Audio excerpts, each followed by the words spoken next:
आशा करता हूं आप सब बहुत अच्छे होंगे। मेरा नाम है सिद्धांत अग्निहोत्री। स्टडी ग्लोस पे आपका बहुत बहुत स्वागत है। ईरान इजराइल वॉर की बात करेंगे। एआई का यूज हुआ है। एआई की मदद से ईरान में तबाही मचाई है। तेहरान एयरपोर्ट पे बॉम्बिंग की है इजराइल ने। रिजीम इंफ्रास्ट्रक्चर, इजराइल क्लियर है, ईरान क्लियर है। अमेरिका क्या कर रहा है पता नहीं। हमने कई बार इसकी बात की है, तो बड़ी खबरों पर बात करेंगे। बट अगर एयरपोर्ट पे बॉम्बिंग की है ईरान के और उसके बाद फिर सिविलियन एरियाज पे बॉम्बिंग की जा रही है, तो आप समझ सकते हैं कि ये दुख किस तरफ जा रहा है। अब क्योंकि एआई की बात है तो आज आखिरी दिन है। कल हमने एक सेल चलाई थी। यूट्यूब, एआई और थंबनेल, एसईओ, सब कुछ, ये 3 कोर्सेज हमने साथ में कंबाइन किए। 1200 में है, डिस्क्रिप्शन कमेंट बॉक्स में लिंक है।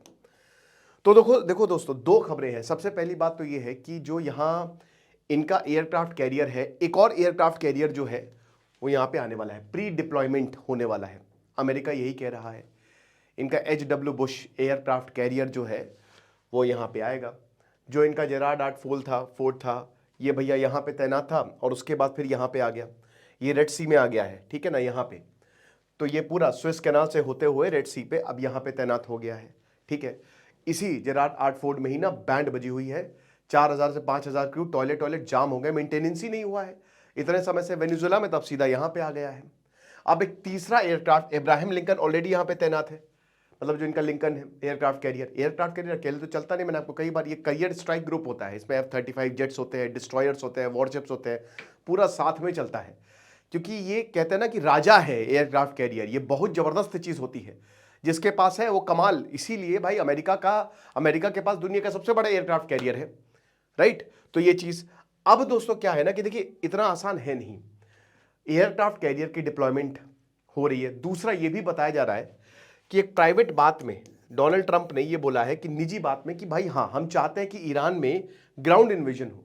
यानी कि ईरान में जो है वो सैनिक उतरे।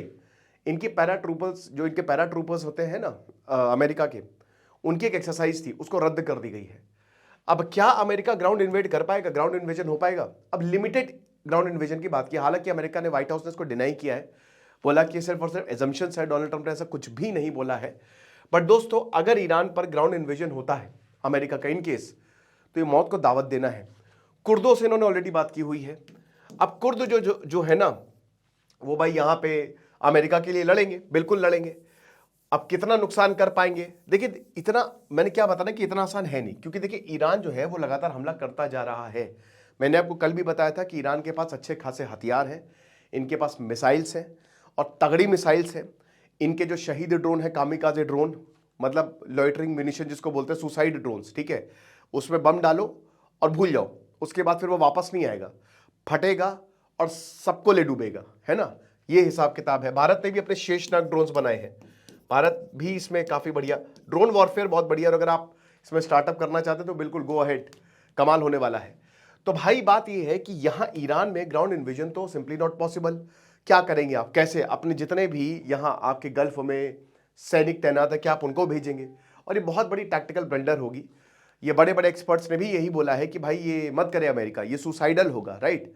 और क्योंकि एयरक्राफ्ट कैरियर है, अब बहुत लंबे समय से एयरक्राफ्ट कैरियर, पिछले जून से यहां पे 2 एयरक्राफ्ट कैरियर तो तैनात है, ठीक है। तो अब इतने लंबे समय से अगर एयरक्राफ्ट कैरियर जो है वो यहां पे है, तो समझ ही सकते हैं कि भाई लोगों की, यहां जो सैनिक, उनकी हालत क्या है। दूसरी चीज ये है कि देखिए, मिसाइलें लगातार फायर की जा रही हैं इसराइल में। फिर यहां पे बराज और मिसाइल भेजे।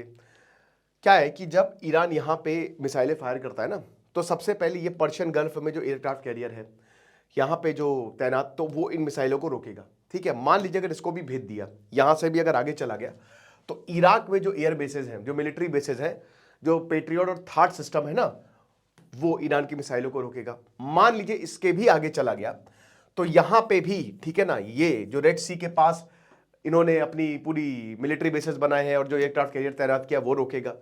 इसको भी अगर पार कर लिया तो मेडिटेरेनियन सी में यूके का बेस है, ठीक है। यहां पे तो यूके के जो एयरक्राफ्ट कैरियर्स है वो रोकेंगे, मिसाइलें बरसाएंगे। और अगर इसके बाद भी इजराइल पहुंच गई ना मिसाइलें, तो इजराइल का अपना डिफेंस सिस्टम है। लेकिन दोस्तों, एक बड़ी दिक्कत थी, आपको बताता हूं। ईरान अब धीमे धीमे अपने पत्ते खोल रहा है, क्लस्टर बॉम्ब्स का यूज कर रहा है। अभी क्लस्टर बॉम्ब्स बहुत डेंजरस होते हैं। जैसे आमतौर पे मिसाइल में एक वॉरहेड होता है, ठीक है, ये मिसाइल है, एक वॉरहेड। अब क्लस्टर में ना बहुत छोटे छोटे छोटे छोटे बॉम्ब्स होते हैं। अब ये क्या करते हैं, ये फटते हैं, ठीक है, ये वॉरहेड खुला और बहुत सारे एक तरीके से छोटे छोटे बॉम्ब्स निकले, कई बारी फटते भी नहीं है, ये ऐसे गिर जाएंगे और लंबे समय तक रहेंगे, 1 हफ्ता 2 हफ्ता, तो सिविलियंस अगर इनके संपर्क में आएंगे तो फट जाएंगे। तो बड़ी दिक्कत है ये, क्योंकि आप अगर ये क्लस्टर बॉम्ब्स का यूज कर रहा है ईरान ना, तो इनसे इतना आसान नहीं है इनसे निपटना, ठीक है। और देखिए ईरान के पास मिसाइलों का जखीरा है। एक रिपोर्ट में यह भी बोला जा रहा है, कुछ डिफेंस एक्सपर्ट्स ये भी बोल रहे हैं कि भाई देखो, अमेरिका का जो पेट्रियट और थार्ड सिस्टम है ना, वो बहुत लंबे समय तक नहीं चल पाएगा, कहीं ना कहीं प्रॉब्लम्स हो सकती है। स्टॉक पाइलिंग कहता है ना कि आपके पास वेपन्स कितने हैं, बहुत ज्यादा पैसा भी खर्च हो रहा है और उतनी पेस से, क्योंकि ईरान ने इस चीज के लिए, डूम्सडे के लिए उन्होंने अपने आप को प्रिपेयर किया था और उनको पता था कि कितनी मिसाइलों की जरूरत है। ईरान में लोग बहुत इंटेलिजेंट है, ठीक है, वहां पे उनको पता है कि सर्वाइव कैसे करना है। अमेरिका बहुत स्लो पेस से जो है वो मिसाइल प्रोड्यूस कर रहा था और पूरी दुनिया में उसने ये सब तैनात करके रखा हुआ है। तो बताया जा रहा है कि इनके पास बहुत लंबे समय तक युद्ध लड़ने के लिए हथियार है नहीं। तो अमेरिका जो आपको बाहर से दिख रहा है ना, वो दिक्कत है। देखिए इजराइल जो है, अमेरिका में लोग जो है वो बिल्कुल भी सपोर्ट नहीं कर रहे हैं इस वॉर को। 90% लोगों ने वॉर को मना किया कि नहीं भैया, युद्ध छोड़ दो। उसके बाद इजराइल जो है, इजराइल तो देखिए, इजराइल तो एवर रेडी फॉर वॉर, वो देश युद्ध के लिए बना है ना। उसको पता है कि अगर हमने यहां पे वर्चस्व नहीं कायम किया तो हमको मारेंगे ये सब।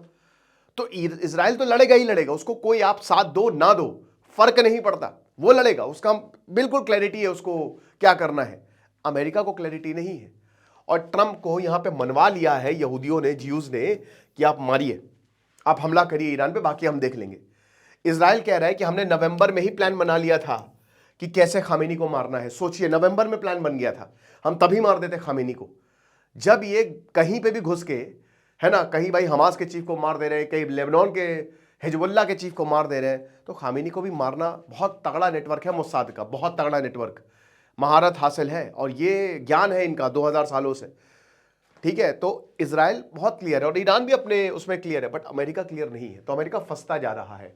तीसरा एयरक्राफ्ट कैरियर भैया यहां पे भेज रहे हैं, ग्राउंड इन्विजन की बात हो रही है, ये सारी चीजें ना बहुत बड़ी तरीके से बैकफायर हो जाएंगी। और कहीं ना कहीं दोस्तों एक्सिस ऑफ रेजिस्टेंस भी एक्सपोज हुआ है। एक्सिस ऑफ रेजिस्टेंस, ये रशिया चाइना, एक खबर ये भी आई है कि रशिया जो है वो इंटेलिजेंस दे रहा है। अमेरिका ने, मतलब रशिया जो है वो अमेरिका के शिप्स की रियल टाइम लोकेशंस, कैसे हमला होगा, कहां पे हमला होगा। और ईरान में एक और चीज, डिसेंट्रलाइज्ड है चीजें, लीडरशिप है नहीं और जानबूझ के लीडरशिप को डिले किया जा रहा है। डोनाल्ड ट्रंप ने बोला है सरेंडर करो। देखिए अब डोनाल्ड ट्रंप बोलने लगे हैं, अब डोनाल्ड ट्रंप के सुर बदलने लगे हैं, पहले बहुत अकड़ में थे। अब डोनाल्ड ट्रंप बोला कि सरेंडर करो तो मैं लीडर बनाऊंगा, तो ईरान ने बोला कि अब अपना रास्ता नापो जाके, ठीक है, हमको मत समझाओ।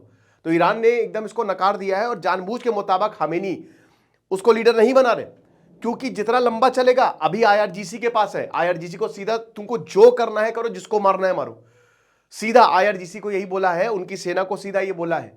और ये डिसेंट्रलाइज्ड है, तभी कहीं अजरबैजान पे हमला हो जाता है, क्योंकि भाई देखो वहां क्या है ना कि कम्युनिकेशन है ही नहीं, कि कौन किससे बात कर रहा है, कौन किससे बात नहीं कर रहा है, सब टूटा हुआ है। तो प्रॉब्लम्स ज्यादा है यहां पे और ये लंबा चलेगा भी।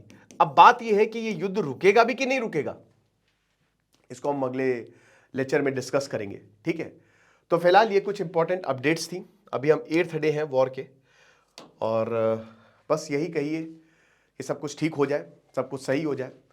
भारत रशिया से अब तेल खरीद सकता है। अमेरिका ने ये बोला कि भारतीय जो बहुत अच्छे एक्टर्स है, इसलिए हमने 1 महीने तक वेवर दे दिया है। बट चलो भैया, जो है सो है। खुश रहिए, पढ़ते रहिए। जैसे सिद्धांत अग्निहोत्री साइनिंग ऑफ। बाकी हमारा जो कोर्स है AI और YouTube, आप इसको अवेल कर सकते हैं। Thank you so much.